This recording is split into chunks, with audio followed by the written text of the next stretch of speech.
necesito survive, I'll be honest. Your love ain't totally me.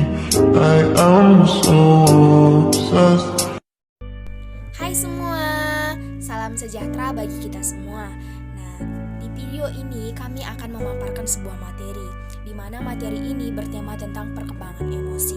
Di perkembangan emosi ini akan dipaparkan oleh 3 orang. Nah, yang pertama itu saya sendiri, yaitu perkenalkan saya Elrisa Marsanda Bruginting, dan rekan saya ada Esya Nur Ajiza dan Erli Daniati. Nah, sebelum kita lanjut kepada pemaparan materi, ada baiknya teman-teman semua saksikan sebuah cuplikan video di samping ini. Takut aku kecewa, takut tak seindah yang kukira, takut tambah dewasa, takut aku kecewa, takut tak sekuat yang kukira. Bagaimana perasaan teman-teman setelah menyaksikan sebuah video itu? Itu adalah cuplikan dari sebuah film. Nah, buat teman-teman yang sudah menyaksikan filmnya itu pasti sudah mengetahui bagaimana karakter peran-peran dari mereka. Nah, dimana kita ketahui bahwa emosi itu kita identikkan dengan perasaan marah, atau kadang kecewa akan sesuatu, mengungkapkannya dengan marah. Nah, sebenarnya kita sudah tahu sih sebenarnya itu emosi itu sebenarnya apa sih? Teman-teman udah pada tahu belum? Emosi itu apa? Nah, emosi itu bukan hanya marah loh. Emosi itu memiliki banyak bentuk. Di materi ini akan dijelaskan lebih detail kepada kita apa sih sebenarnya itu emosi, apa itu perkembangan dari emosi, terutama pada masa-masa remaja. Tentu kita semua mengalaminya, bukan? Nah, apa sih faktor-faktor yang mempengaruhi emosi tersebut? Kita akan jelaskan di materi-materi berikut. Baiklah, di sini saya akan menjelaskan tentang pengertian emosi. Nah, menurut Goleman 1994, jadi emosi ini merujuk kepada setiap kegiatan atau pergolakan pikiran, perasaan, nafsu, dan ia juga mengatakan bahwa emosi merujuk pada pikiran yang biologis dan psikologis, dan serangkaian kecenderungan untuk bertindak. Nah, yang selanjutnya itu ada bentuk emosi. Bentuk emosi itu seperti emosi marah, terkejut, cinta, kecewa. Saya akan menjelaskan hubungan emosi dengan tingkah laku menurut teori kecerdasan emosional. Yang pertama, responnya cepat tetapi ceroboh. Yang kedua, mendahulukan perasaan kemudian pikiran. Yang ketiga, memperlakukan realitas sebagai simbolik. Yang keempat, masa lampau diposisikan sebagai masa sekarang. Dan adapun yang kelima, realitas yang ditentukan oleh keadaan. Yang selanjutnya yaitu mengenai hubungan emosi dengan tingkah laku menurut teori lainnya. Adapun yang pertama, teori periferal, yang dimana gejala tingkah laku seseorang bukanlah merupakan akibat dari emosi, melainkan emosi yang dialami oleh individu itu sebagai akibat dari gejala-gejala kejasmanian. Yang selanjutnya, teori kedaruratan, emosi reaksi yang mendalam dari kecepatan jantung yang semakin bertambah. Yang selanjutnya, teori sentral, gejala kejasmanian termasuk tingkah laku merupakan akibat dari emosi yang dialami individu. Adapun teori kepribadian, emosi merupakan suatu aktivitas pribadi di mana pribadi ini tidak dapat dipisah-pisahkan. Yang selanjutnya, adapun ciri-ciri perkembangan emosi. Di sini lebih terfokuskan mengenai emosi pada masa remaja. Pada masa remaja, perkembangan emosi mengalami ketidakstabilan, bahkan dapat dikatakan masa sulit. Sering disebut badai dan tekanan. Biasanya terjadi pada usia remaja, masa peralihan anak-anak menuju dewasa, di mana memiliki energi yang besar, emosi berkobar-kobar, sedangkan pengendalian diri belum sempurna. Dan ada pun contohnya, yaitu ciri-ciri ini sering mengalami perasaan tidak aman, tidak tenang, dan khawatir kesepian, perasaan tidak tertebak. Contoh contoh ketidakstabilan emosi pada masalah percintaan yang dimana pada masa remaja pasti banyak yang mengalami hal tersebut. Sekian pemaparan atau penjelasan dari saya.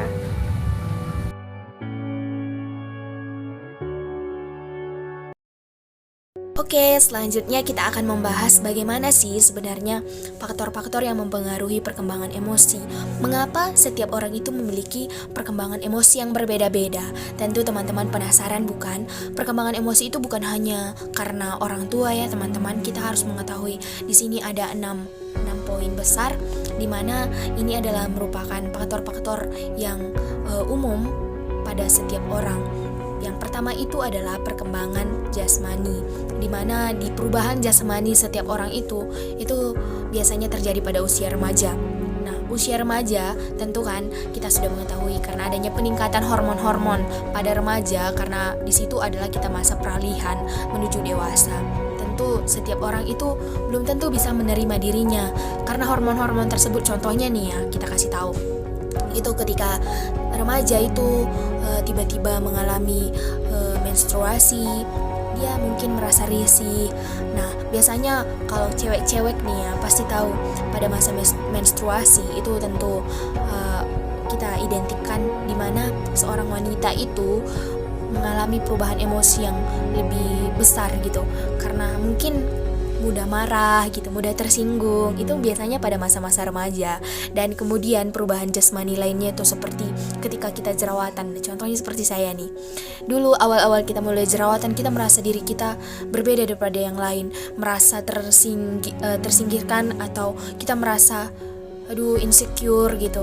Mungkin itu yang membuat emosi kita sedikit tersinggung. Apalagi mungkin teman-teman kita ada membahas jerawatan gitu. Tentu kita gimana ya, ini anak kok ngomong gitu ya, kita langsung emosi. Tergantung seseorang itu bagaimana menanggapinya sih sebenarnya. Nah, yang kedua itu adanya perubahan pola interaksi dengan orang tua.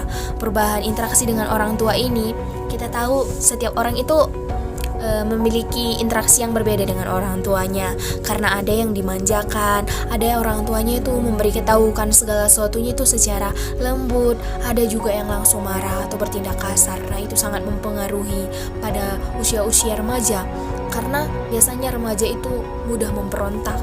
Nah, mudah memberontak, bisa saja yang gara-gara dimarahi orang tua dia langsung nangis, tiba-tiba jadi pendiam gitu.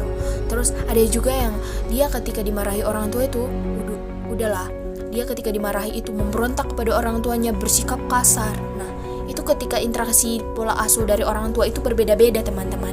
Jadi kita mengetahui bagaimana ketika kita menjadi orang tua, sehendaknya kita mendekatkan diri kepada anak-anak kita, karena pada usia remaja itu perlu sekali tuntunan dari orang tua. Dan yang ketiga, yaitu adalah perubahan interaksi dengan teman sebaya. Pada usia remaja biasanya perubahan ini terjadi ketika kita menyukai lawan jenis kita, atau kita identikan dengan kata pacaran. Nah, ketika di masa-masa pacaran ini itu sangat dibutuhkan keterbukaan antara remaja dengan orang tuanya atau dengan teman-temannya. Nah, di sini seharusnya kita lebih menuntun. Kita harus bisa mengontrol diri kita. Mungkin kita tahu ya, sering sekali ada yang mengalami depresi ketika putus cinta, ada yang sampai menggantung diri loh ketika dia putus dengan pacarnya.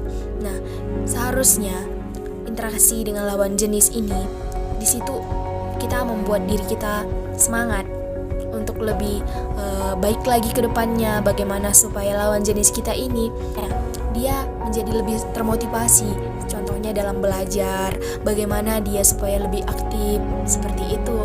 Nah, ini biasanya orang-orang yang patah hati biasanya mudah nangis. Di sini biasanya pergejolakannya itu sangat besar.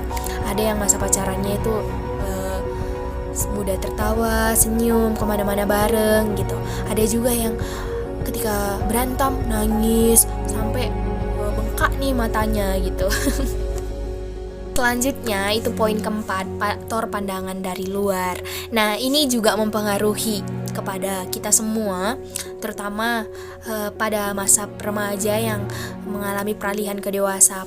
Faktor ini di mana kita tahu masyarakat sekitar kita itu memiliki pandangan buruk pada perempuan sih biasanya. Ketika perempuan itu memiliki banyak teman pria, langsung dicap predikatnya itu buruk, sifatnya itu buruk, langsung dibuat omongan-omongan yang gimana perasaan anak itu yang membuatnya berkecil hati gitu. Dan yang kelima, poin kelima itu adanya perubahan interaksi di sekolah. Nah, kita tahu ya sebelumnya itu siswa-siswa dari dulu itu sangat lebih takut kepada gurunya dibanding dengan orang tuanya, karena ketika pekerjaan sekolahnya tidak selesai, bagaimana bisa selesai, itu yang membuat dia bermotivasi. Nah, ketika nilainya bagus gitu, dia pasti mengungkapkannya dengan perasaan senang, bangga gitu.